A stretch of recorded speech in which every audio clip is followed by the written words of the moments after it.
Em relação ao que podem te perguntar também, sempre, padre, sobre os erros do passado, né? Idade Média, Inquisição e tudo mais. O que você tem que falar dessa história? Eu sou professor de história da igreja, né? E eu acho interessante que tudo precisa ser estudado, Vilela, dentro do contexto da época. Claro.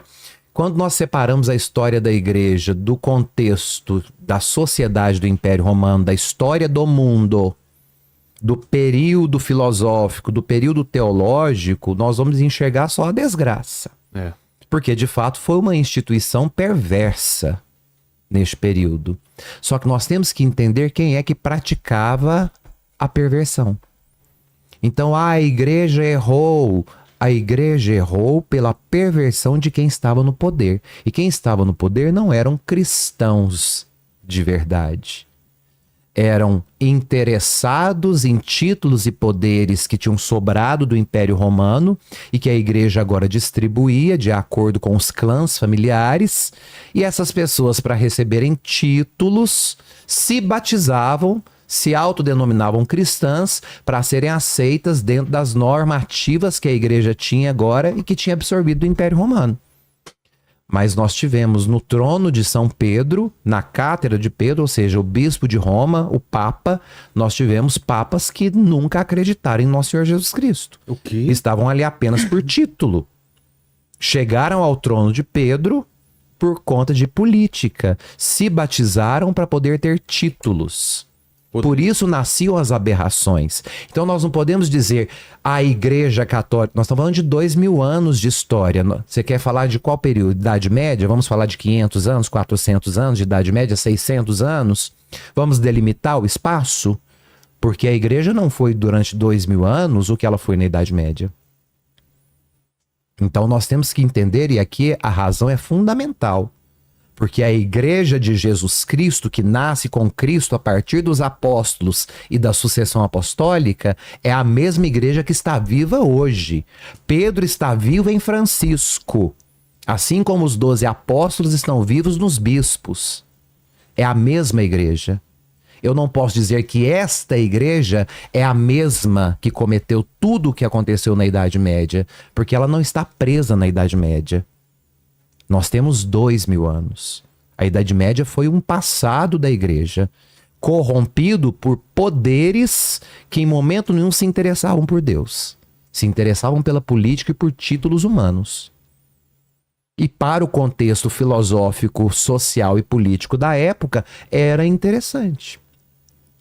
Então não é eximir a igreja de culpa, mas não é olhar para a igreja de hoje e dizer: hoje vocês são culpados pelo que aconteceu há 500, 600 anos atrás. Entendi. Né? Porque é uma ignorância dizer isso. Ah, mas vários papas pedem perdão. É o mínimo que o líder de um movimento como a Igreja Católica, que é a maior instituição de congregação de pessoas, tem que fazer. E a mais longeva, reconhecer, né? a mais longeva e a maior. Né? O próprio Chico Xavier, uma vez perguntaram para ele no Pinga Fogo se o espiritismo ia crescer, se era a pretensão do espiritismo do Brasil passar à Igreja Católica. E ele falou: jamais. E se o espiritismo um dia pensar sobre isso, o espiritismo precisa acabar. Porque nenhuma religião tem a competência e a sabedoria para poder reunir tantas pessoas em pró da mesma ideia e do mesmo objetivo. A Igreja Católica, ela é fundamental para o mundo. Isso saiu da boca de Chico Xavier.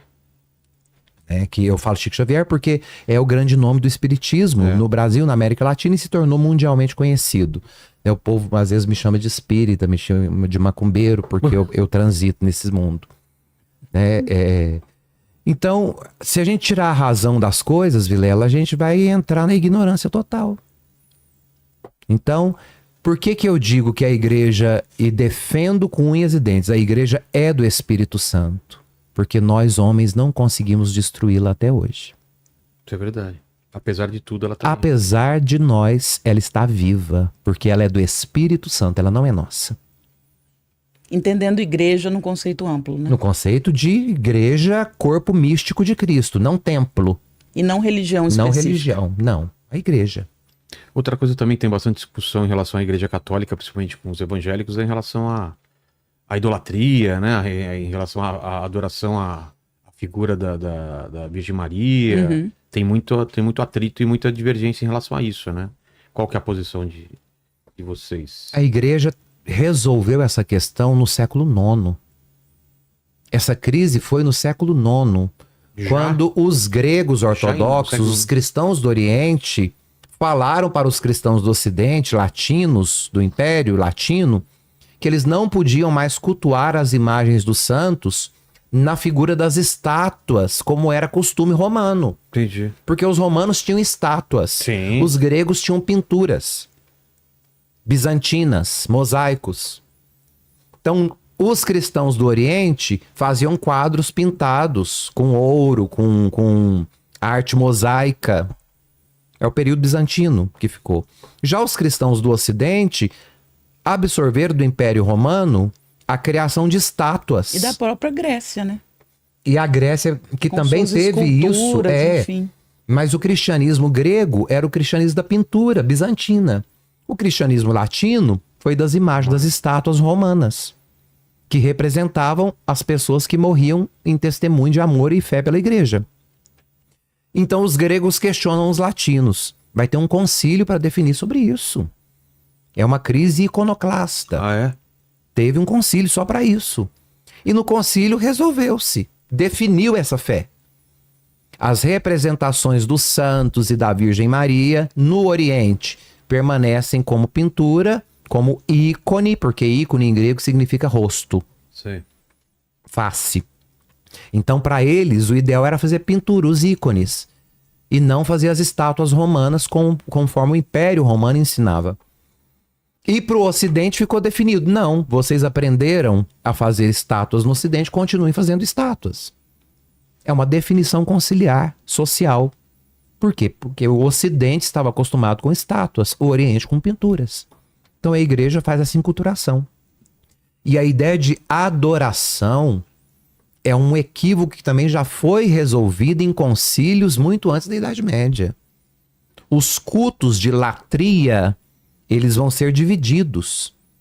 Então, o culto de latria, que é o culto de adoração, Sim. ele é dado a Deus. E a Cristo. Somente a Deus. Então, a Cristo Nosso Senhor, como Filho, segunda pessoa da Santíssima Trindade, e ao Divino Espírito Santo, que é a ação, o agir de Deus, terceira pessoa da Santíssima Trindade. A adoração somente a Deus. A Virgem Maria, nós temos o que nós chamamos de primeira veneração. Aí nós vamos falar de dulia. A protodulia se dá à Virgem Maria. Que é a diferença Que entre a ela está adoração... acima, no cristianismo, ela é o maior exemplo a ser seguido. Então nós olhamos para a Virgem Maria e copiamos o modelo daquela mulher para vivermos uma vida cristã saudável e real.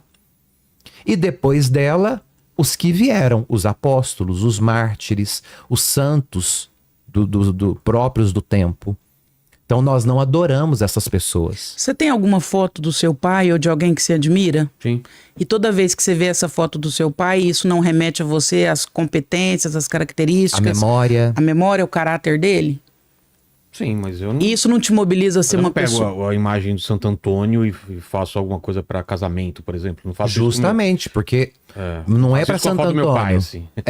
Não é para Santo Antônio que a gente pede. É pra Deus. A gente pede para Deus. Mas tem muita gente que confunde, né? Tem muita gente Tem. louca para tudo. É. Tem gente que confunde Jesus com Genésio. Exato. Tem Então, gente que vai confundir tudo que nós estamos falando aqui? tem gente, Então tá tudo inclusive, certo. que não vai entender o que nós estamos dizendo. E eu gosto sempre de repetir, eu sou responsável pelo que eu falo, não pelo que você entende. O santo é a inspiração de caráter, de vivência, de ter alcançado. É como você olhar para a foto do seu pai e dizer assim: meu pai conseguiu criar os filhos honestos, meu pai venceu, combateu o bom combate e ele venceu. Então, mas eu quero em vez- ser em como o vez de meu orar pai. para um santo, por que não ir direto para Cristo ou para Deus? Aí já nasce o que nós chamamos da intercessão, que inclusive vai ser o evangelho desse domingo. A liturgia desse domingo é das bodas de Caná. É o primeiro milagre de Jesus. Um fato curiosíssimo, que acaba o vinho da festa, Isso. Maria se levanta da mesa, vai até Jesus e fala: eles não têm mais vinho.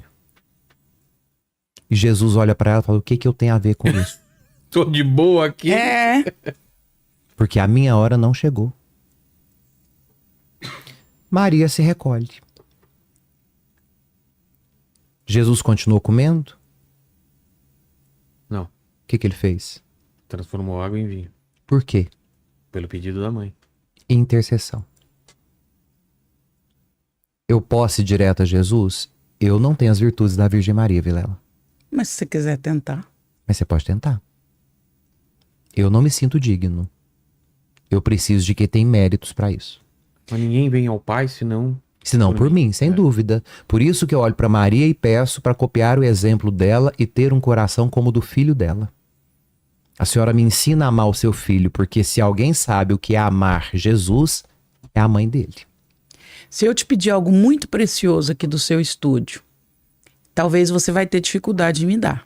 Mas se o seu filho falar, papai, por favor, dá aquela máscara do Mr. M pra Andréia. Isso é muito importante pra mim, papai. Por favor, sou eu que tô pedindo, dá a máscara do Mr. M pra Andréia. E não existe a ideia da intercessão sem obediência. Então, olhar para Jesus ouvindo a mãe fazendo um pedido, ele não respondeu sim ou não. Pelo contrário, ele foi messiânico. A minha hora de se apresentar como Messias não chegou ainda. Se eu fizer isso aqui agora, tornar isso público, pode ser que eu não complete meu ministério. Que as pessoas me matem antes. Tanto que ele fala, a minha hora de me manifestar como o Messias esperado pelos profetas e pela lei não chegou. E o evangelista não fala mais nada. Simplesmente diz que ele levantou-se, chamou os garçons e falaram, quantas talhas tem aí? 6, que também já é um símbolo. E mandou eu fazer o que com as talhas? Encher de água. Então, ele estava jantando. Ele não falou sim ou não para Maria. Só que pela obediência, ele se levanta e pela intercessão dela, ele faz acontecer. Então não tem como a gente dizer que isso não existe. Eu vou direto a Jesus. Quando o povo falou para Moisés que eles queriam falar diretamente com Deus no Alto Sinai, e que Moisés falou para Deus, eles querem que o Senhor fale diretamente com eles. Deus vai perguntar para Moisés, eles estão prontos? Moisés falou, dizem que sim. E Deus abriu a boca. Quando Deus falou, o que aconteceu? Todos caíram por terra porque não tiveram condições de abarcar a potência, o tamanho, a grandiosidade de Deus. Entendi. Então, a ideia da intercessão é justamente porque nós temos pessoas as quais nós chamamos de bem-aventuradas. Porque quais são as bem-aventuranças? Jesus ensinou. Quem são os bem-aventurados? Ele prega no seu Sermão da Montanha, que é mais conhecido como Sermão da Montanha, o Sermão das Bem-aventuranças. E ali ele diz, quem são os santos? Quem vão ser santificados? Os que viverem essas bem-aventuranças. Porque o bem-aventurado significa feliz. Tanto que a abreviatura é beato. Bem-aventurado, beato. E beato em latim é feliz. Uma pessoa feliz. Então, por que ele é feliz? Porque ele alcançou o reino de Deus. E nós acreditamos desde o século IV, Vilela, no concílio de Constantinopla, que foi realizado depois do concílio de Nicéia, para completar o credo da igreja. No século IV ficou definida a comunhão dos santos.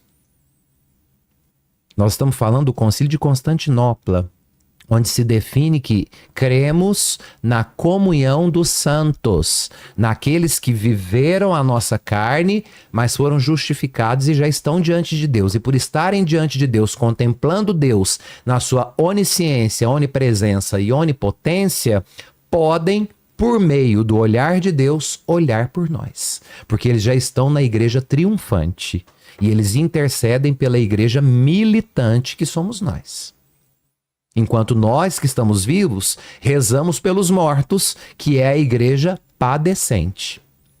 Então, existe esse fluxo, esse movimento entre essas três igrejas. A triunfante, que já contempla a face de Deus. A padecente, que são aqueles que estão no purgatório.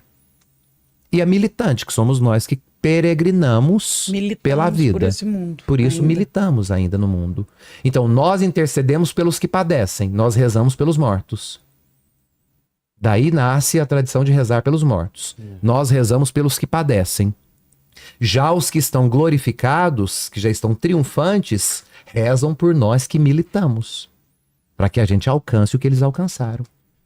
Então, a comunhão dos santos é uma definição de fé do século IV, início do século V. E que foi sendo resgatado não foi nem por Lutero, nem por Calvino, e muito menos por Henrique VIII. Isso surge agora com o neopentecostalismo, que não pertence ao protestantismo raiz. Sim. O protestantismo raiz não abre mão desses concílios. Então, a comunhão dos santos, a verdade dita, a figura do Pai, a figura do Filho, a definição do Espírito Santo, a figura da própria Virgem Maria, a definição da Theotokos de Maria como mãe de Deus, que é uma definição do século IV. Por que depois de 1000 e tantos anos as pessoas se sentem no direito de mudar tudo que a tradição e o magistério cristão, porque eu não vou falar nem da igreja, porque é o cristianismo, porque não existia a ideia de outra igreja fora do cristianismo. Então todos eram cristãos católicos, universais. E depois surge essa balbúrdia e essa confusão mental, né? Porque a palavra, ela acaba se tornando um instrumento muito forte na mão das pessoas com o protestantismo, quando ele diz que basta a graça de Deus e a inspiração de Deus para você interpretar a palavra. Esqueça o magistério, esqueça a tradição. Cada um é capaz de interpretar por si mesmo. Aí nasceu o grande erro.